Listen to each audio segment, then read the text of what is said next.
הורים, יש לנו סיפור קצרצר בשבילכם, עם פואנטה בסוף. הסיפור שלנו מתחיל בתקופה רחוקה, בגברים היו שעירים ונשים גם. במהלך הריון, כשצצו לזוג שאלות, הם קראו לכל החבר'ה. ומה נגיד לכם?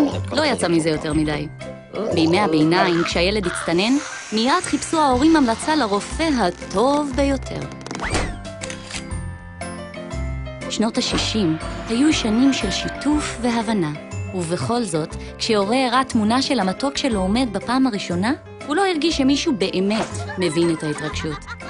ובימינו, כדי לענות על שאלה קטנה כמו איך לעשות אמבטיה לתינוק, מבלים שעות על גבי שעות בחיפוש תכנים ברשת, והולכים לאיבוד בין אין ספור אפשרויות, אתרים, פורטלים, מאמרים, ובסוף מגלים שהילד כבר לא ילד. והנה הורים, מגיעה הפואנטה. לכל אורך ההיסטוריה, הורים רצו רק דבר אחד, לישון יותר. ועוד דבר, למצוא סביבה שתבין אותם ותתאים להם. אז דאגנו לכם, כי גם אנחנו הורים, והקמנו את פארקטל, בשבילכם ובשביל המשפחה שלכם.